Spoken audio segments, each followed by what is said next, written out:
পৃথিবীতে থাকা সম্ভব হবে না। প্রত্যেকটা প্রাণীকেই মৃত্যুর স্বাদ গ্রহণ করতে হবে। এবার আপনি যখন চলে যাবেন, আপনি কি নিয়ে যাবেন? আপনার সাথে আপনার যে পরিহিত পোশাক, এই কাপড়টা আপনার সাথে যাবে না। মাথায় যে টুপি, এই টুপিটা আপনার সাথে যাবে না। যেই বিবি বাল বাচ্চাদেরকে আপনি টাকা পয়সা খরচ করে রাতকে দিন করে দিনকে রাত করে মাথার ঘাম পায়ে ফেলে আপনি উপার্জন করে খাওয়াচ্ছেন, সেই সন্তান, সেই স্ত্রী আপনার সাথে একটি রাত কবরে থাকবে না। কবরে থাকবে নাকি? একটি রাত কবরে থাকবে না। যদি আপনি তারে 1 টাকা 2 টাকা নয়, কয়েক হাজার টাকা নয়, কয়েক লক্ষ কোটি টাকাও যদি আপনি আপনার স্ত্রীকে দেন, আর যদি বলেন একটি রাত তুমি আমার সাথে আমার কবরে থাকো, আল্লাহর কসম করে বলি, স্ত্রী বলবে তোমার লক্ষ কোটি টাকার কাছে আমি লাথি মারি, তারপর আমি তোমার সঙ্গে তোমার কবরে থাকতে পারবো না। কি ঠিক না? আমার ভাইয়েরা, এই কবর এমন একটি ঘর, এটা হচ্ছে পোকামাকড়ের ঘর, এটা অন্ধকার কবর।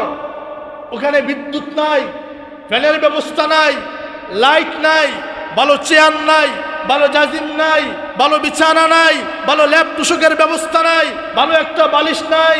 মাথা রাখবেন কোন রকম, শরীর রাখবেন কোন রকম।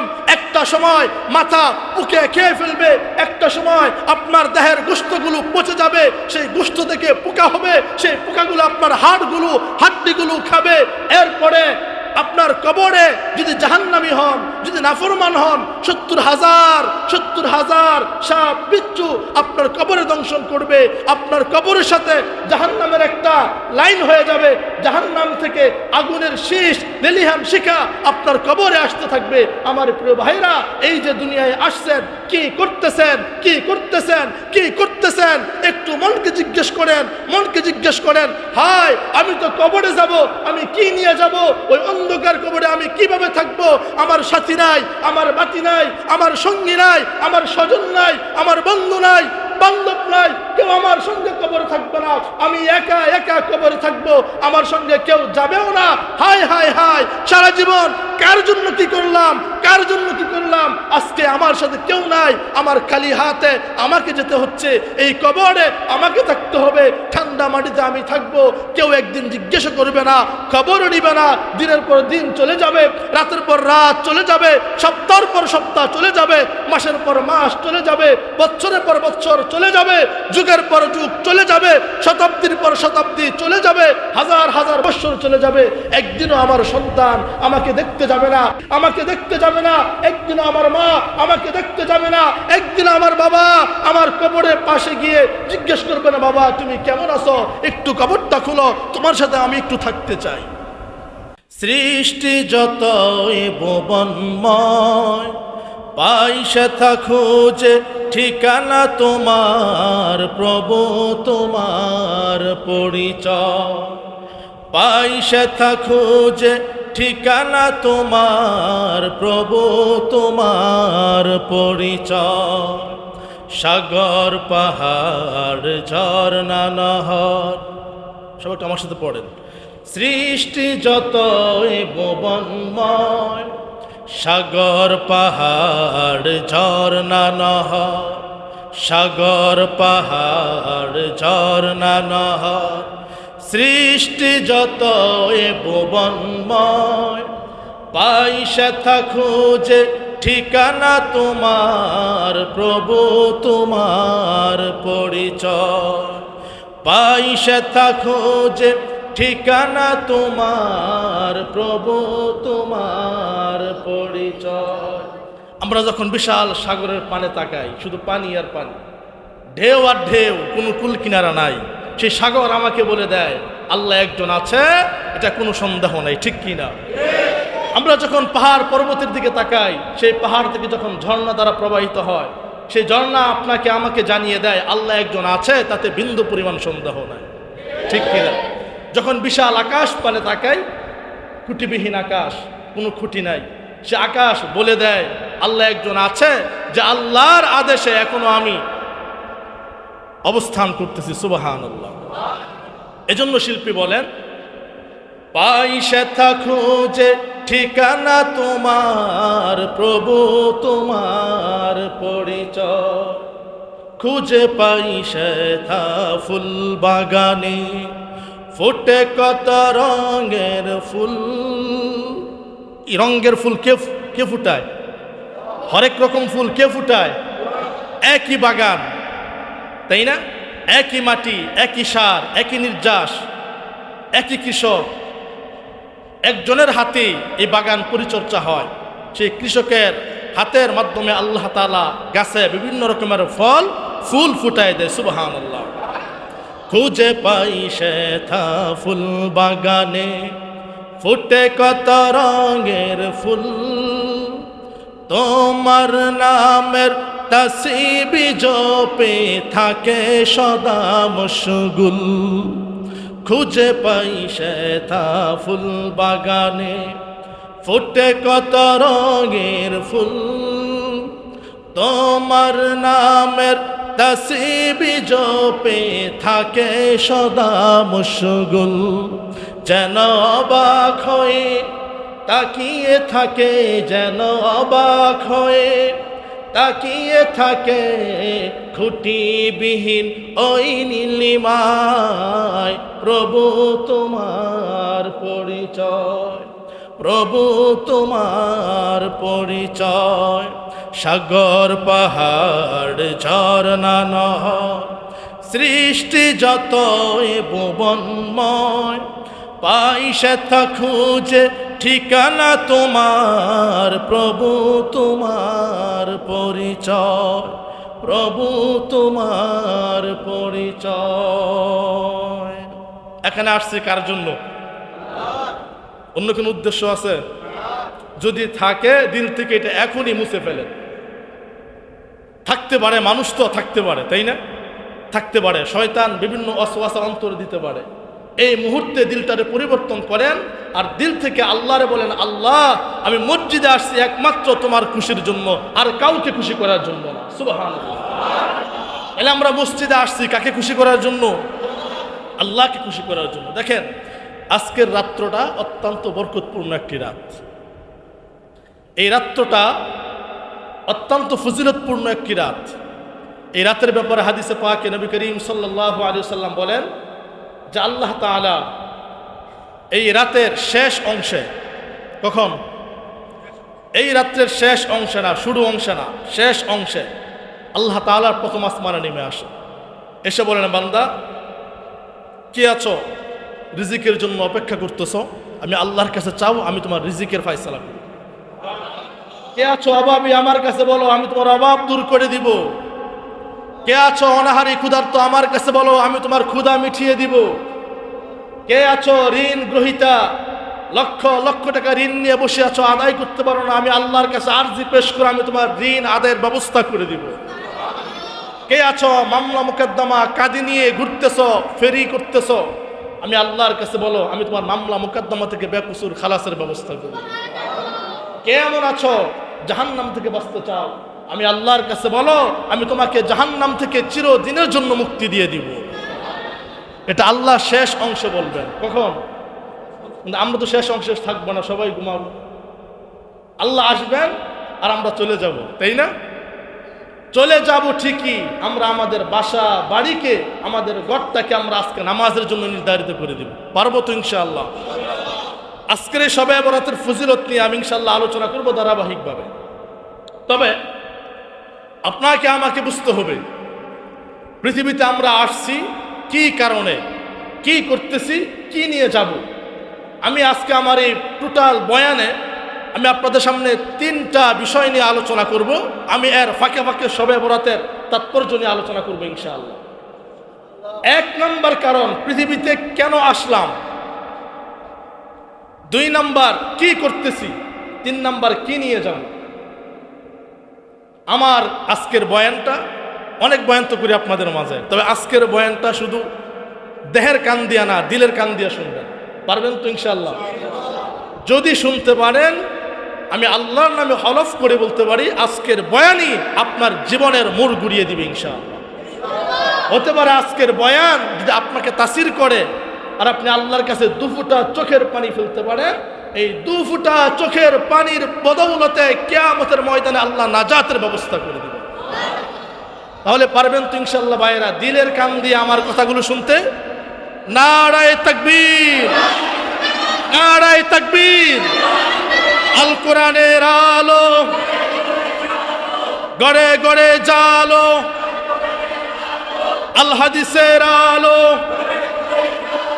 কোরআন হাদিস যেখানে, আলেম ওলামা যেখানে, নারায়ে তাকবীর। মাশাআল্লাহ, আপনারা চাঙ্গা আছেন, আপনারা চাঙ্গা। মহিলা মাদ্রাসায় আমার মা বোনেরা আছেন, এখন আপনারা নামাজ পড়বেন না, তাহলে আপনাদের ডিস্টার্ব হবে না। আপনারা বয়ান শোনেন, আপনারা আমাদের সাথে নামাজে শরীক হবেন, যখন দোয়া করবো দোয়া শরীক হবেন ইনশাআল্লাহ। তো প্রিয় ভাইয়েরা, যেটা বলতেছিলাম, 1 নম্বর কারণ পৃথিবীতে কেন আসলাম, 2 নম্বর কি করতেছি, 3 নম্বর কি নিয়ে যাব। এই 3টা প্রশ্নের উত্তর যদি আপনি পেয়ে যান, আপনার দ্বারা গুনাহের কাজ হবে না, আপনার দ্বারা শয়তানের খারাপিয়াত হবে না, আপনার দ্বারা আমি হলফ করে বলতে পারি অন্তত গুনাহ সওয়াব না করেন গুনাহের কাজ ইনশাআল্লাহ হবে না। 1 নম্বর, আমরা পৃথিবীতে কেন আসলাম, পৃথিবীতে কেন আসলাম। আমি আজকে ঠান্ডা মাথায় কথা বলবো, সময় তো অনেক আছে, ঠান্ডা মাথায় বলি। হ্যাঁ, আপনারা ঠান্ডা মাথায় শোনেন, কেউ ঘুমায়েন না, ঠিক আছে? পৃথিবীতে কেন আসলাম, ইচ্ছা করে কিন্তু আসি নাই, ইচ্ছা করে আসছি, একটা মাধ্যমে আসছি, মা বাবার মাধ্যমে পৃথিবীতে আসছি। আচ্ছা, মা বাবার মাধ্যমে আসার আগে আমরা কিন্তু রুহের জগতে ছিলাম, আর রুহের জগতে থাকার আগে আপনার আমার আদি পিতা আদম আর হাওয়া ছিলেন জান্নাতে, তাই না? জান্নাতে আদম আর হাওয়া ছিলেন। আপনারা জানেন, আল্লাহ আদমকে বানানোর পরে আল্লাহ বলছিল, আদম আমার গোটা জান্নাত বিচরণ করো, জান্নাতে যা আছে তা বুক করো, জান্নাতের নাজ নিয়ামত দেখতে থাকো আর বুক করতে থাকো, তবে খবরদার ওই নিষিদ্ধ গাছের কাছেও কিন্তু যাইবা না, ঠিক না? জান্নাতের সব জায়েজ, সব হালাল, আল্লাহ হারাম বস্তু কেন রাখলেন? জান্নাত বুক করার জায়গা, এখানে হারাম বলতে কিচ্ছু নাই। নিষিদ্ধ গাছ কেন রাখলেন? তো হারাম, এখানে হারাম কেন ঢুকলো? প্রশ্নের উত্তর ইনশাআল্লাহ আমি আপনাদেরকে দিব। উত্তর শুনবেন? শুনতে রাজি আছেন? গোটা জান্নাত আপনি নাচবেন, গাইবেন, বুক করবেন, শরাব পান করবেন, মদ পান করবেন, হ্যাঁ, যা মন চায় তা করবেন, যুবতী নারী সব বুক করবেন, আল্লাহ সব জায়েজ করে দিয়েছেন। হারাম বলতে কোনো শব্দ সেখানে নাই, না বলতে কোনো শব্দ সেখানে নাই, কিন্তু আল্লাহ ওই নিষিদ্ধ গাছ ওখানে কেন রাখলেন? নিশ্চয় আল্লাহর কোনো পরিকল্পনা আছে, যেটা আদমও জানতো না, হাওয়াও জানতো না, আল্লাহর ফেরেশতারাও জানতো না, জিব্রাইলও জানতো না, মিকাইলও জানতো না, ইসরাফিলও জানতো না, আজরাইলও জানতো না। জানতো না কি? শয়তান চিন্তা করলো যে আমি আদমকে সেজদা না দেওয়ার কারণে পথভ্রষ্ট হয়ে গেলাম, আল্লাহর জান্নাত থেকে চিরদিনের জন্য আমি বরখাস্ত হয়ে গেলাম, তা আমি যে আদমের কারণে জান্নাত থেকে বহিষ্কৃত হইলাম, বহিষ্কার হইলাম, সে আদমকে আমি জান্নাতে থাকতে দিব না। আমাদের সমাজে কিছু মানুষ দেখবেন এমন আছে, আমি এর কারণে কাজটা করতে পারি নাই, এই কেমনে করে এটা আমি দেখতে দিব। এগুলো ইবলিসি মনোভাব, যারা বলেন ঠিক কিনা? সব ইবলিসি মনোভাব। আমি থাকতে পারি নাই, তারাও থাকতে দেব না। এটা কার বক্তব্য ভাই? সর্বপ্রথম এই বক্তব্য কে দিয়েছে? কে দিয়েছে? সেই ইবলিস থেকে, আদম থেকে আজ অবধি যারা এই বক্তব্যের উপর অটল থাকবে আর এটা অন্তরে লালন করবে, আমি করতে পারি নাই তারাও করতে দিব না, বোঝা গেল সে ইবলিসের চালা, ঠিক কিনা? মোহতারাম হাজরিন, যে ইবলিসের কথা সেই কাজ গিয়ে বলে, আদম তোমারে আল্লাহ ওই নিষিদ্ধ গাছের কাছে নিষেধ করছে, কেন জানো? যাইতে কেন নিষেধ করছে? বলে না, বলে দেখো ওই নিষিদ্ধ গাছে এমন একটা ফল আছে, ওই ফলটা খেলে পড়ে আজীবন তোমার যৌবন থাকবে, কোনোদিন তুমি বুড়া হবো না, আর আল্লাহ তোমার জান্নাত থেকে বেরো করবে। তা আদম কয়, আমি তো চাই আমার জীবন যৌবন ধরে রাখতে। কে না চাই ভাই? আদম মানুষ, তারও আকাঙ্ক্ষা জীবন যৌবন ধরে রাখি। এইবার বলতেছে যদি তুমি ওই ফলটা খাও তাহলে আজীবন জান্নাতে থাকবা, জীবন যৌবন অটল থাকবে।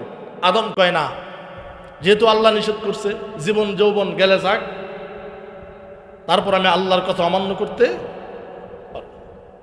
ইবলিস চিন্তা করলো আদমকে দিয়ে হবে না, আদমের যে বিবি আছে, আদম যারে ভালোবাসে তারে কাজে লাগে। এই জন্য অনেক সময় দেখবেন এমপি মন্ত্রীর বাসায় রাগ করেন না, নিজে উপঢৌকন হাদিয়া দিলে যতটা না অ্যাকসেপ্ট হবে, আল্লাহর বান্দা করে কি নিজের বউরে পাঠায় দেয়, যাও এমপির কাছে হাদিয়াটা নিয়ে যাও। ভালো একটা লাল শাড়ি পরে, ঠোঁটে লিপস্টিক লাগা, পেট পিঠ ভার কইরা মন্ত্রীর কাছে গিয়ে হাদিয়া পেশ করে, তাই না? এগুলো ইবলিসি মনোভাব। ইবলিস হাওয়ারে কাজে লাগায়। কারে কাজে লাগাইছে? হাওয়ারে কাজে লাগাইছে। গিয়া বলে, হাওয়া তোমার স্বামীর এত করে বুঝাই, সে তো বুঝে না।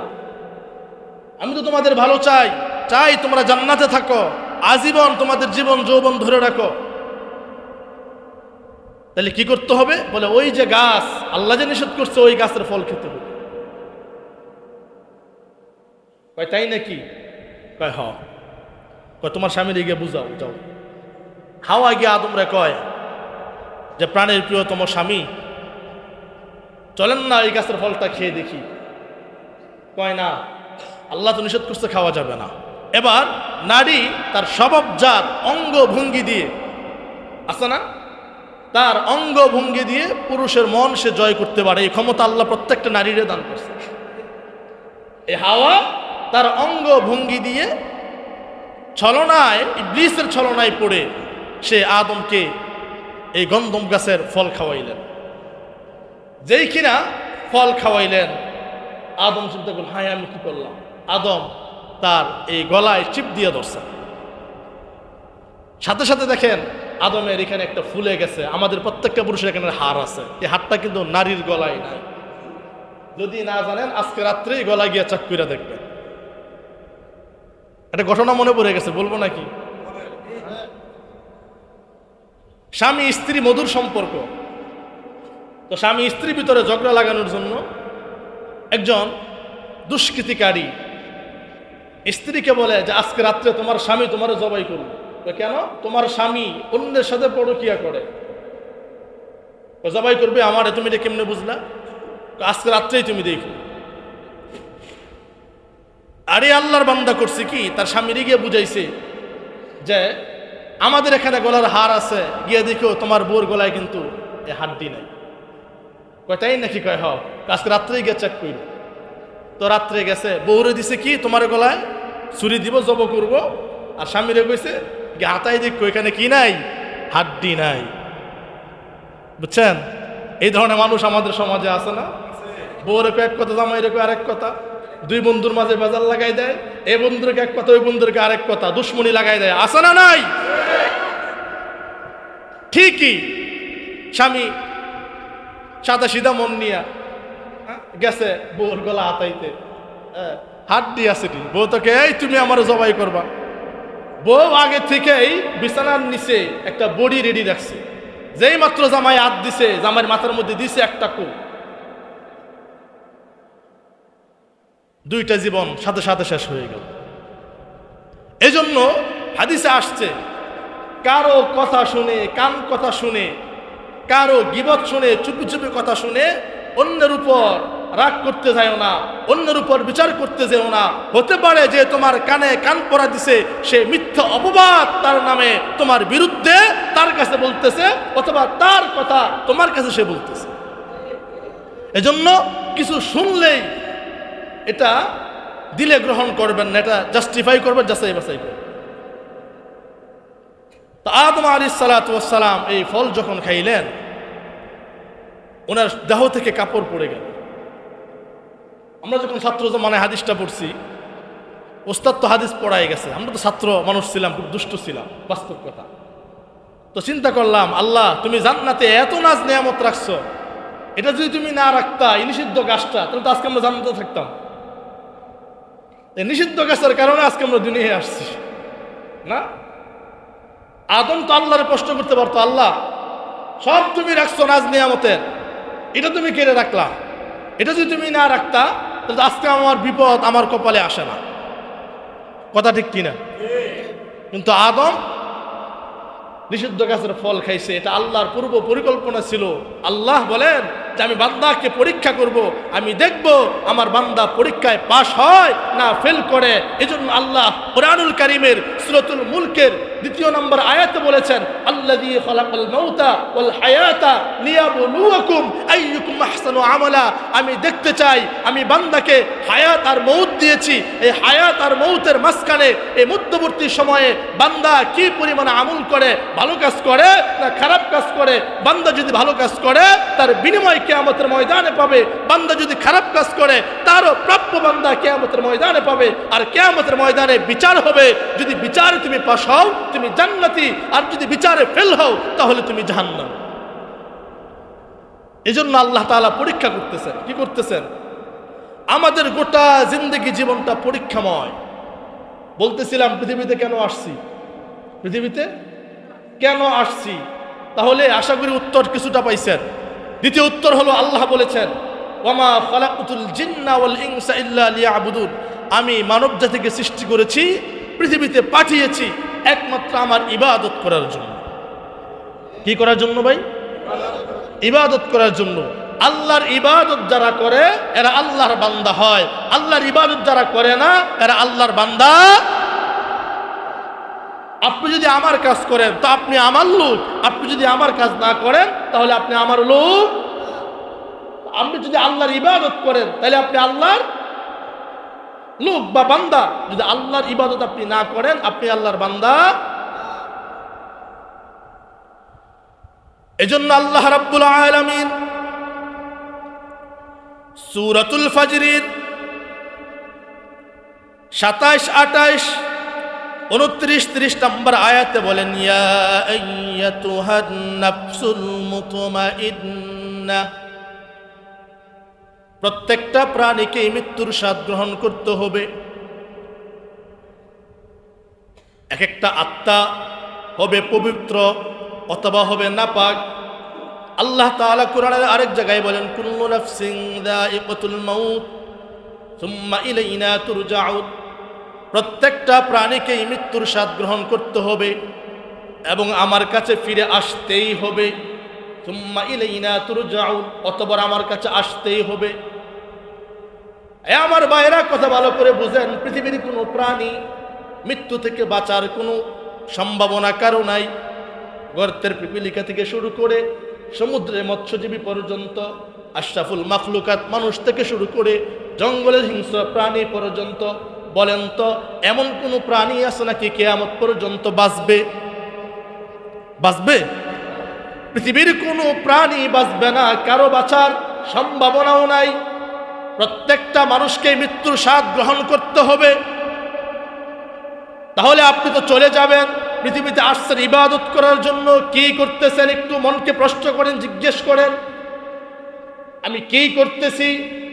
আমি তো আমার সংসার নিয়ে ব্যস্ত, আমি আমার ইনকাম নিয়ে ব্যস্ত, আমি আমার ব্যবসা নিয়ে ব্যস্ত, আমি আমার চাকরি নিয়ে ব্যস্ত, আমি আমার পরিবার নিয়ে ব্যস্ত, আমি টাকা পয়সা নিয়ে ব্যস্ত, আমি আমার দল নিয়ে ব্যস্ত, আমি আমার মিটিং মিছিল নিয়ে ব্যস্ত। আল্লাহকে আল্লাহ বলে ডাক দেওয়ার সময় আমার হয় না। ফজরে আমি নামাজ আসতে পারি না, জোহরে আমি আসতে পারি না, আসরেও থাকতে পারি না, মাগরিবেও আসতে পারি না, এশায়েও থাকতে পারি না। আল্লাহ বললেন, বান্দা কি করতেছো একটু চিন্তা করো। আমার মালাকুল মউত যখন তোমার কাছে আসবে, বান্দা হাজারো চেষ্টা করে পৃথিবীতে তুমি থাকতে পারবে না। জোরে বলেন কথা ঠিক কি না? পৃথিবীতে থাকা সম্ভব হবে না। প্রত্যেকটা প্রাণীকেই মৃত্যুর স্বাদ গ্রহণ করতে হবে। এবার আপনি যখন চলে যাবেন, আপনি কি নিয়ে যাবেন? আপনার সাথে আপনার যে পরিহিত পোশাক, এই কাপড়টা আপনার সাথে যাবে না। মাথায় যে টুপি, এই টুপিটা আপনার সাথে যাবে না। যেই বিবি বাল বাচ্চাদেরকে আপনি টাকা পয়সা খরচ করে, রাতকে দিন করে দিনকে রাত করে মাথার ঘাম পায়ে ফেলে আপনি উপার্জন করে খাওয়াচ্ছেন, সেই সন্তান, সেই স্ত্রী আপনার সাথে একটি রাত কবরে থাকবে না। কবরে থাকবে নাকি? একটি রাত কবরে থাকবে না। যদি আপনি তারে 1 টাকা 2 টাকা নয়, কয়েক হাজার টাকা নয়, কয়েক লক্ষ কোটি টাকাও যদি আপনি আপনার স্ত্রীকে দেন, আর যদি বলেন একটি রাত তুমি আমার সাথে আমার কবরে থাকো, আল্লাহর কসম করে বলি স্ত্রী বলবে তোমার লক্ষ কোটি টাকার কাছে আমি লাথি মারি, তারপর আমি তোমার সঙ্গে তোমার কবরে থাকতে পারবো না। কি ঠিক না? আমার ভাইয়েরা, এই কবর এমন একটি ঘর, এটা হচ্ছে পোকামাকড়ের ঘর, এটা অন্ধকার কবর। ওখানে বিদ্যুৎ নাই, ফ্যানের ব্যবস্থা নাই, লাইট নাই, ভালো চেয়ার নাই, ভালো জাজিম নাই, ভালো বিছানা নাই, ভালো ল্যাপ তুষকের ব্যবস্থা নাই, ভালো একটা বালিশ নাই। মাথা রাখবেন কোন রকম, শরীর রাখবেন কোন রকম, একটা সময় মাথা পুকে খেয়ে ফেলবে, একটা সময় আপনার দেহের গোশতগুলো পচে যাবে, সেই গোশত থেকে পোকা হবে, সেই পোকাগুলো আপনার হাড্ডিগুলো খাবে। এরপরে আপনার কবরে যদি জাহান্নামী হন, যদি নাফরমান হন, 70,000 সাপ বিচ্ছু আপনার কবরে দংশন করবে। আপনার কবরের সাথে জাহান্নামের একটা লাইন হয়ে যাবে, জাহান্নাম থেকে আগুনের শীষ লেলিহান শিখা আপনার কবরে আসতে থাকবে। আমার প্রিয় ভাইরা, এই যে দুনিয়ায় আসছেন, কি করতেছেন, কি করতেছেন, কি করতেছেন? একটু মনকে জিজ্ঞেস করেন, হায় আমি তো কবরে যাব, আমি কি নিয়ে যাব? ওই অন্ধকার কবরে আমি কিভাবে থাকবো? আমার সাথী নাই, আমার বাতি নাই, আমার সঙ্গী নাই, আমার স্বজন নাই, আমার বন্ধু নাই, বান্ধব নাই, কেউ আমার সঙ্গে কবরে থাকবে না, আমি একা একা কবরে থাকবো, আমার সঙ্গে কেউ যাবেও না। হায় হায় হায়, সারা জীবন কার জন্য কি করলাম, কার জন্য কি করলাম? আজকে আমার সাথে কেউ নাই, আমার খালি হাতে আমাকে যেতে হচ্ছে, এই কবরে আমাকে থাকতে হবে, ঠান্ডা মাটিতে আমি থাকবো, কেউ একদিন জিজ্ঞাসা করবে না, খবরও নিবে না। দিনের পর দিন চলে যাবে, রাতের পর রাত চলে যাবে, সপ্তাহের পর সপ্তাহ চলে যাবে, মাসের পর মাস চলে যাবে, বছরের পর বছর চলে যাবে, যুগের পর যুগ চলে যাবে, শতাব্দীর পর শতাব্দী চলে যাবে, হাজার হাজার বছর চলে যাবে। একদিনও আমার সন্তান আমাকে দেখতে যাবে না, আমাকে দেখতে যাবে না, একদিনও আমার মা আমাকে দেখতে যাবে না, একদিন আমার বাবা আমার কবরের পাশে গিয়ে জিজ্ঞেস করবে না, বাবা তুমি কেমন আছো, একটু কবরটা খুলো, তোমার সাথে আমি একটু থাকতে চাই। বলবে নাকি? এই কবরে কেউ যাবে? জোরে বলেন, কেউ যাবে? কেউ যাবে না ভাই, এই কবর আপনাকে আমাকে যেতে। ইতিহাসে পাওয়া যায় একজন বিখ্যাত প্রভাবশালী বাচ্চা ছিলেন আমেরিকার সভ্যতায়, যাকে বলা হয় আলেকজান্ডার। মুসলিম সভ্যতায় তার নাম হচ্ছে আরেকটা, কেউ বলেছেন সুলতান জৌক। বাচ্চা সুলতান যদি আলেকজান্ডারও ধরে নেই, হাজার হাজার কোটি টাকার মালিক ছিলেন, প্রভাব ছিল, পাওয়ার ছিল। আল্লাহর বান্দা মৃত্যুর আগে ওসিয়ত করে গেছেন, আমি যদি মারা যাই, যে কফিনে আমাকে উঠানো হবে, আমার 2টা হাত কফিনের 2 পাশে রেখে দিবা, উন্মুক্তভাবে, যেন জনগণ দেখে আমার 2 হাত খালি। আমি যেই ধন সম্পদ, টাকা পয়সা, স্বর্ণ মুদ্রা এগুলো রেখে গেছি, সব আমার রাস্তায় বিছাই দিবা, যে রাস্তা দিয়ে আমাকে কবরে নিয়ে যাইবা। জিজ্ঞেস করা হলো, বাদশাহ নামদার, এই কাজটা কেন করা হবে? আলেকজান্ডার বলেন, আমি গোটা পৃথিবীর মানুষকে একটা মেসেজ দিয়ে যেতে চাই। এই যে আমি আমার 2 হাত উন্মুক্তভাবে রেখে দিচ্ছি, আমি এই 2 হাত দিয়ে কত টাকা পয়সা কামাইছি, কত ধন সম্পদ উপার্জন করেছি। আজকে ধন সম্পদের জায়গায়, আজকে টাকা পয়সার জায়গায় যে হাত দিয়ে কামাইলাম, সেই হাত আজকে খালি অন্ধকার কবরে যাচ্ছে, হাতের সাথে কিছু নাই। এই যে ধন সম্পদগুলো আমার রাস্তায় বিছিয়ে দিবা, এর দ্বারা মেসেজ হলো, আমি যেই ধন সম্পদ রাতকে দিন করে, দিনকে রাত করে কাটাইলাম, অর্জন করলাম, কামাইলাম, সেই ধন সম্পদ আমার সাথে আমার কবরে যাবে না। আমাকে 3.5 হাত মাটির ভিতরে রাখা হবে, কাফনের কাপড়ে প্যাকেট করে রাখা হবে। যে কাফনের কাপড় আমার গায়ে পড়াইবা, ওখানে কোনো পকেট থাকবে না, যে আমি ঘর থেকে বের হলাম, ঢাকা যাব, সিলেট যাব, চিটাগাং যাব, খরচের টাকা পকেটে করে নিয়ে যাই, আমি যে অনন্তকাল অন্ধকার কবরে থাকব, টাকা নেওয়ার মতো কোনো সুযোগ নাই, কারণ কাপড়ের তো কোনো পকেট নাই। কথা জোরে বলেন ঠিক কি না? গোটা পৃথিবীর মানুষদেরকে আমি মেসেজ দিয়ে যেতে চাই, ও পৃথিবীর মানুষ ভালো করে শুনে রাখো, আমি প্রভাবশালী বাদশাহ নামদার আলেকজান্ডার, যদি আমি এত ক্ষমতা পাওয়ার পরেও দুনিয়া থেকে বিন্দু পরিমাণ একটা পয়সা আমি অন্ধকার কবরে নিয়ে যেতে না পারি, তাহলে তোমরা কিসের আশায়, কিসের নেশায়, কিসের ভরসায় দুনিয়াতে আল্লাহ তাআলার নাফরমানি করতেছ? অন্ধকার কবরে তোমরা কি নিয়ে যাইবে? একটু দিলকে প্রশ্ন করো, মনকে প্রশ্ন করো, অন্ধকার কবরে তোমরা কি নিয়ে যাইবে? এজন্য হাদিসে আসছে, যারা অন্তত দিনে 20 বার মৃত্যুর কথা স্মরণ করে আল্লাহ তাআলা তার জাহান্নাম থেকে মুক্তি দেন।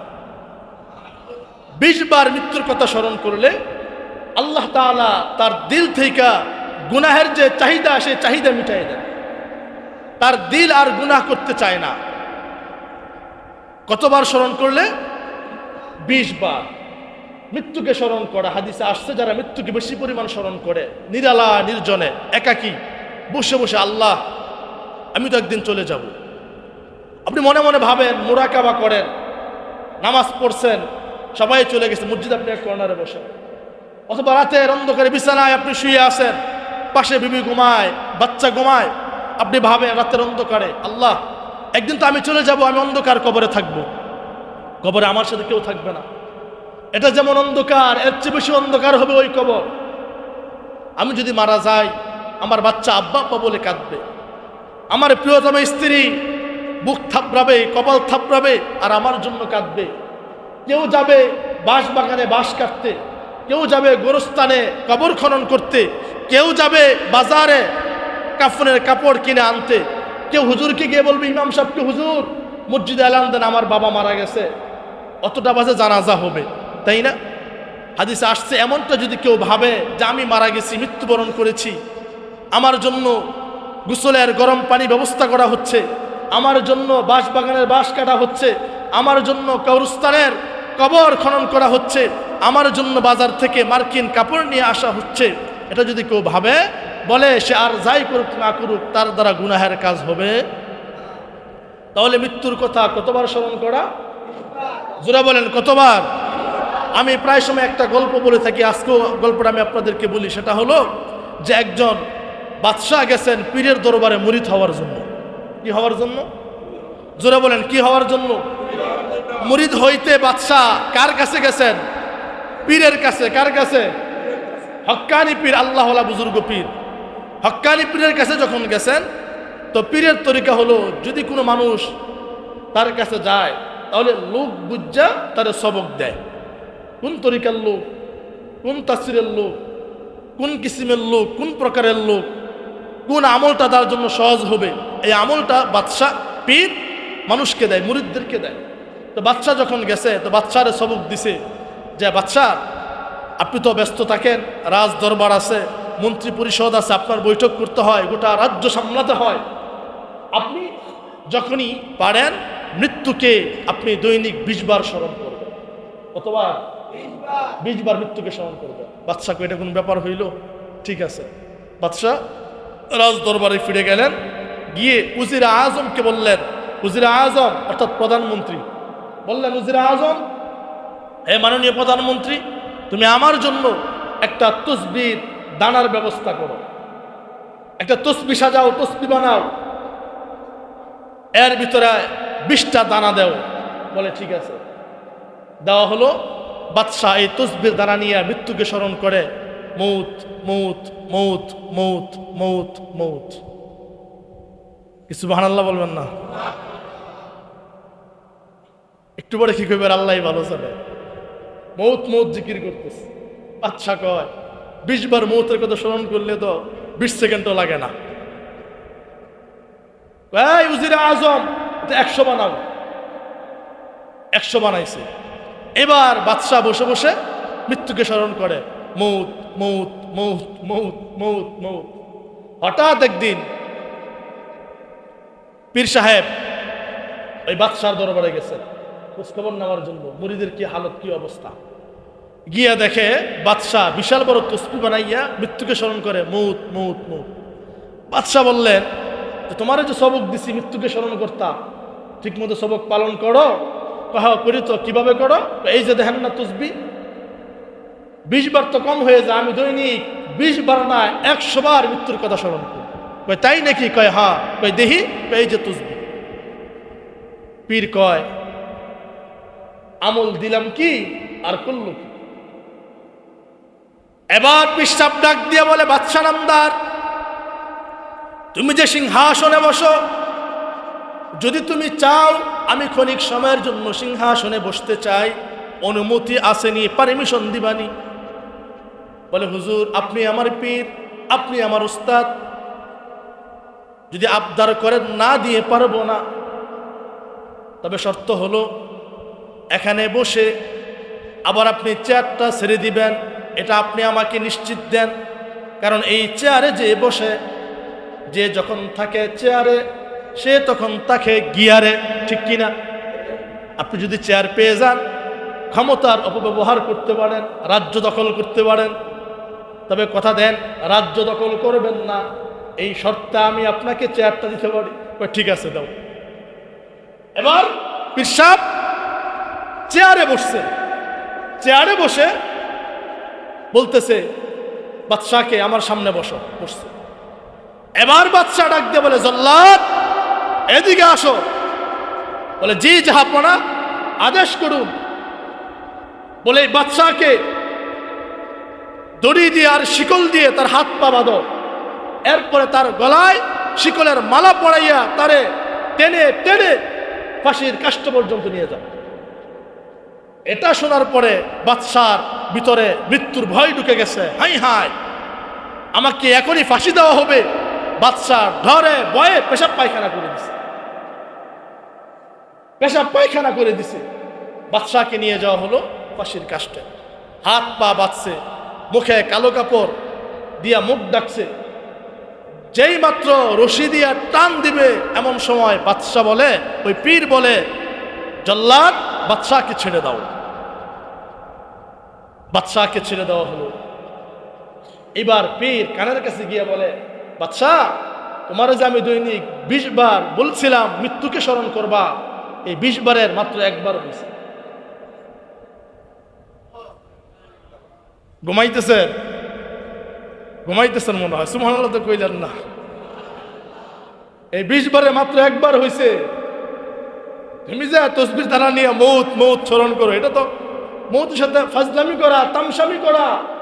যে মৃত্যুকে স্মরণ করে সে কোনোদিন গুনাহের কাজ করতে পারে না। যে মৃত্যুকে স্মরণ করে সে আল্লাহ থেকে জুদা হতে পারে না।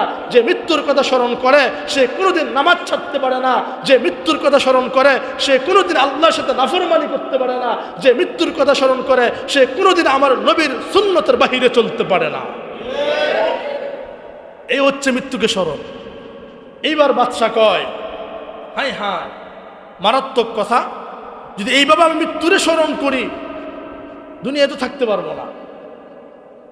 আমার প্রিয় ভাইরা, আমরা মৃত্যুকে বেশি বেশি স্মরণ করবো তো ইনশাআল্লাহ। তাহলে 1 নম্বরে বলছিলাম পৃথিবীতে কেন আসলাম, আল্লাহর ইবাদত করার জন্য। 2 নম্বর কি করতেছি, এটা অন্তরে ফিকির থাকা, দিলকে জিজ্ঞেস করা। 3 নম্বরে আমি কি নিয়ে যাব, অন্ধকার কবরে আমি কি নিয়ে যাব, এই প্রশ্নটা করা। আমার সাথে আমার কেউ যাবে না, ভাই বন্ধু আত্মীয় স্বজন বন্ধু বান্ধব কেউ যাবে না। আপনাকে আমাকে অন্ধকার কবরে একা একা যেতে হবে। তবে আজকে আমি আপনাদেরকে ছোট্ট কিছু আমল বলি, যে আমলগুলো যদি করেন অতি সহজ, অতি হালকা, কিন্তু মিজানের পাল্লায় অতি ভারী হয়ে যাবে। মিজানের পাল্লায় অতি ভারী হয়ে যাবে। জবানে হালকা, ওজনে, জবানে হালকা, ওজনে। এই আমলটা হচ্ছে বেশি বেশি পড়বেন। সুবহানাল্লাহি ওয়া বিহামদিহি, সুবহানাল্লাহিল আযীম, সুবহানাল্লাহি ওয়া বিহামদিহি, সুবহানাল্লাহিল আযীম, সুবহানাল্লাহি ওয়া বিহামদিহি, সুবহানাল্লাহিল আযীম। শুধু এটা বেশি বেশি পড়বেন। এর দ্বারা কি হবে, কিয়ামতের ময়দানে আপনি তো নৈরাশ, জান্নাত আমি পাবো না, আমার দ্বারা জান্নাত পাওয়া সম্ভব না। কারণ যেই পরিমাণ গুনাহের কাজ আমি করছি, ঠিক মতো নামাজ পড়ি নাই, কত গুনাহ করছি, যখন আপনার আমলনামা পেশ করা হবে, আপনি দেখবেন আপনার এক একটা আমলের ওজন বিশাল বড় বড় পাহাড় সমপরিমাণ। আপনি কেবেন আল্লাহ এগুলো তো আমার আমল না, আমি তো আমল করি নাই। আল্লাহ বলবেন না বান্দা এগুলো তোর আমল, তুই করছিস। কয় না আল্লাহ আমি এগুলো কই করছি, আমি তো নামাজে ঠিক মতো পড়ি নাই। আল্লাহ বলবেন বান্দা তুই যে কাজের ফাঁকে ফাঁকে সময়ের ব্যবধানে হাঁটতে চলতে উঠতে বসতে শুইতে ঘুমাইতে তুই যে পড়ছিলি সুবহানাল্লাহি ওয়া বিহামদিহি সুবহানাল্লাহিল আযীম, তোর এই দুই কালিমার ওজন 7 আসমান 7 জমিন থেকে আমি আল্লাহ বেশি ভারী করে দিছি। এই যে বড় বড় আমলের পাহাড় দেখতেছো বান্দা, এগুলো সব তোমার। যাও আমি আল্লাহ তাআলা কেবলমাত্র সুবহানাল্লাহি ওয়া বিহামদিহি আর সুবহানাল্লাহিল আযীমের বিনিময়ে আমি তোমার মাফ করে তোমার আমলনামায় জান্নাত দিয়ে দিলাম। তাহলে ভাইয়েরা এই আমলটা করতে পারবেন তো ইনশাআল্লাহ? কি পড়বেন? সুবহানাল্লাহি সুবহানাল্লাহিল সুবহানাল্লাহি সুবহানাল্লাহিল আযীম। এই আমলটা বেশি বেশি করবেন। 2 নম্বরে আমল, বেশি বেশি ইস্তিগফার পড়বেন। কি পড়বেন? ইস্তিগফার। ইস্তিগফার যত পড়বেন আপনার মর্যাদা আল্লাহর কাছে তত বেড়ে যাবে। সুবহানাল্লাহ বলেন। ইস্তিগফার যত পড়বেন আপনার শান শৌকত আল্লাহর কাছে তত বেড়ে যাবে। ইস্তিগফার যত পড়বেন আপনার ইজ্জত আপনার আমার নবীর কাছে আরো বেশি বেড়ে যাবে। সুবহানাল্লাহ। এজন্য ইস্তিগফার পড়ার দরকার আছে না নাই? ইস্তিগফারে একটা ঘটনা ইমাম আহমদ ইবনে হাম্বল, অনেকে জেনে থাকবেন, উনি হাদিস সংগ্রহ করার জন্য মদিনা থেকে বিভিন্ন দেশ সফর করতেন। ওনার জন্মস্থান ছিল মদিনা। আহমদ ইবনে হাম্বল হাদিস সংগ্রহণ করার জন্য বিভিন্ন দেশ সফর করতেন। উনি শুনলেন যে অমুক জায়গায় অমুক দেশে, ধরেন সিরিয়ায়, একজন রাবি আছে, ওই রাবি থেকে হাদিস গ্রহণ করতে হবে। উনি বহুদূর হেঁটে হেঁটে হেঁটে হেঁটে ওই রাবি পর্যন্ত যাবেন। উনি ইচ্ছা পোষণ করলেন, ঘর থেকে কিছু খাদ্য সামগ্রী নিয়ে, বাসস্থানের কাপড় নিয়ে, কাপড় চোপড় নিয়ে উনি হাঁটতে লাগলেন, চলতে লাগলেন। দীর্ঘ দূর যাওয়ার পরে রাত্র হয়ে গেল। উনি একটা মসজিদে ঢুকে এশার নামাজ, এশার সালাত আদায় করলেন। নামাজের পরে উনি জিজ্ঞাসা করতেছেন অথবা উনি হাদিস সংকলন করতেছেন। মসজিদের খাদেম এসে বলে যে আল্লাহর বান্দা, মসজিদ তো এখন তালা লাগিয়ে দিব, মসজিদে থাকা যাবে না। বলে ভাই আমি মুসাফির মানুষ, দূর থেকে আসছি, আজকে রাত্রটা আমি থাকবো, একটু সুযোগ আমার করে দাও। খাদেম বলে না, মসজিদ কমিটির পারমিশন নাই, মসজিদে থাকার কোনো ব্যবস্থা নাই। যদি পারো পাশে একটা বাজার আছে, ওই বাজারে গিয়ে থাকো। এখানে একটা মাসআলা বলে রাখি, যেহেতু মসজিদের কথা আসছে, মসজিদে তালা লাগাই দেয়। দেখেন পৃথিবীর কোনো মসজিদে তালা লাগানো জায়েজ নাই। মাসআলা ভালো করে বুঝেন, পৃথিবীর কোনো মসজিদে তালা লাগানো জায়েজ নাই। সমস্ত মসজিদগুলো উন্মুক্ত থাকবে। যখন মানুষের সমস্যা হয়, সমাধানের জন্য মানুষ মসজিদে ছুটে যাবে। যখন মানুষ বিপদে পড়ে, বিপদ থেকে উদ্ধারের জন্য মসজিদে ছুটে যাবে। যখন মানুষ মুসিবতে পড়ে, মুসিবত থেকে বাঁচার জন্য কোথায় যাবে? কিন্তু আমরা কি মসজিদ খোলা রাখি না তালা মেরে রাখি? তালা মারি কয়েকটা কারণে, এটা আমি বলবো, তবে আগে এই মাসআলা দিয়ে দিই। মসজিদে তালা লাগানো জায়েজ নেই, কারণ প্রতিমধ্যে একজন মুসাফির যেতে পারেন। মাসআলা হলো মুসাফির, নামাজ রক্ত হয়ে গেছে, নামাজ পড়তে পারেন নাই, নামাজ কাজা হয়ে যাবে, সূর্য ডুবে যাবে, সূর্য আগে তার নামাজ পড়তে হবে। মুসাফির যদি এসে দেখে মসজিদ তালা মারা, সে নামাজ পড়বে কোথায়? এজন্য মসজিদে তালা লাগানো জায়েজ নেই। তবে হ্যাঁ, মসজিদ সুরক্ষার জন্য যদি চুরি হওয়ার সম্ভাবনা থাকে, কি থাকে? চুরি হওয়ার সম্ভাবনা থাকে। মসজিদের লাইট চুরি হয়, ফ্যান চুরি হয়, মেশিন চুরি হয়, মেশিনারিজ চুরি হয়, মাইক চুরি হয়, হয় না? চুরি হওয়ার ভয় থাকে, তাহলে মসজিদ তালা লাগিয়ে দিবে, বারান্দা খোলা রাখবে, যাতে করে বারান্দায় মানুষ এসে বিপদে পড়লে আল্লাহ থেকে বিপদ মুশকিল আসান করতে পারে। আমাদের তো বারান্দা নাই। তৃতীয় কারণ হলো মসজিদে যে টয়লেট থাকে, এই টয়লেট উন্মুক্ত রাখতে হবে মুসাফিরদের জন্য। একজন মুসাফির যে কোনো সময় বিপদে পড়তে পারে, তার অজু ইস্তেঞ্জা পেশাব পায়খানার প্রয়োজন পড়তে পারে, এজন্য অজুখানা খোলা রাখতে হবে। এটা হচ্ছে মাসআলা।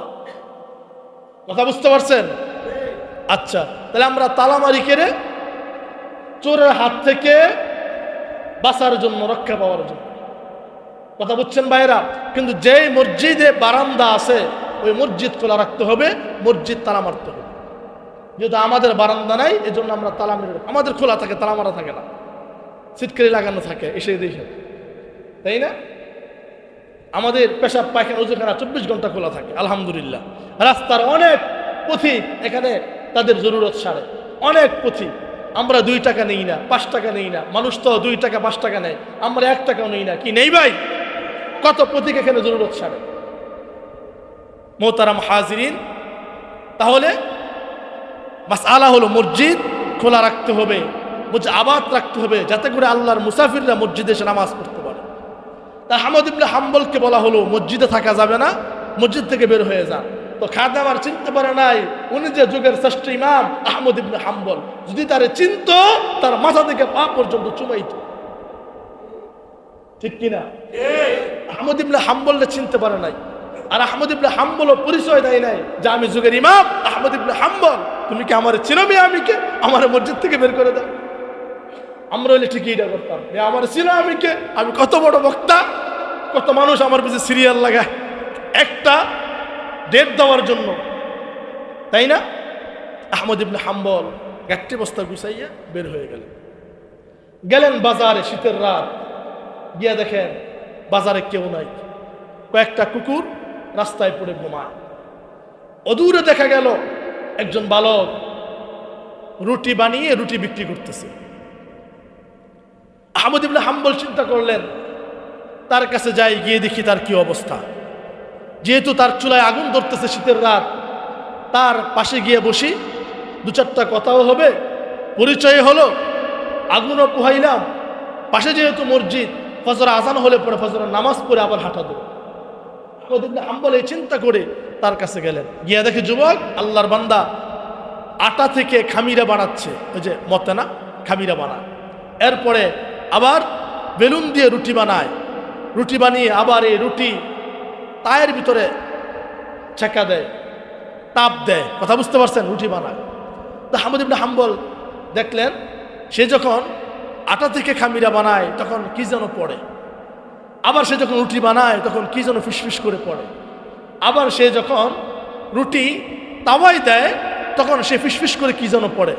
কাস্টমার যখন আসে, কাস্টমার হাতে রুটি প্যাকেট করে দেয় তখন কি যেন পড়ে, যখন কাস্টমার থেকে টাকা নেয় তখন কি যেন পড়ে, টাকা নিয়ে যখন টাকা ক্যাশে রাখে তখন কি যেন পড়ে।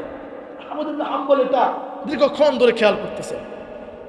একটা পর্যায়ে আহমদ ইবনে হাম্বল হাদিস লেখা বাদ দিয়া তার ঠোঁটের দিকে তাকাই দিছে।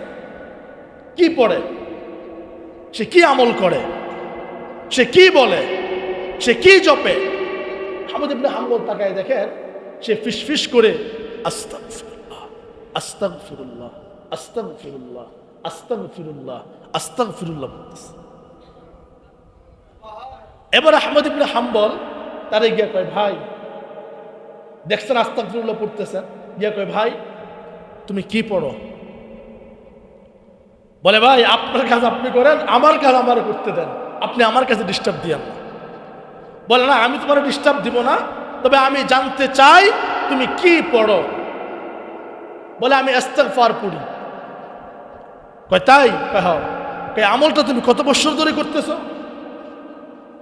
বলে 20 বছরের কম না। সুবহানাল্লাহ কইতাম না? দেখছেন, যদি আপনাকে আমাকে কিয়ামতের দিন জিজ্ঞেস করে একটা আমল নিয়ে যে বান্দা এই আমলটা দুনিয়ায় হায়াত পাইছো 60 থেকে 70 বছর, কিন্তু এই আমলটা করছো কয় বছর, আপনি কি উত্তর দিবেন? এই আমলটা তুমি কয় বছর করছো বান্দা? হোক ছোট্ট আমল, করছো কয় বছর? উত্তর দেওয়ার ক্ষমতা আপনার আমার আছে? এমন কোন আমল কি আপনার আমার আছে যে লাগাতার করতেছি একদমই মিস নেই? আছে লাগাতার। যারা আমরা 5 ওয়াক্ত নামাজি, আমাদের নামাজ অনেক সময় মিস হয়ে যায়, তাই না? পারি না, কুলাইতারি না, হয় না আপনার আমার দ্বারা, কিন্তু আল্লাহর বান্দা 20 বছরের অধিক ইস্তিগফারে আমল করতেছে।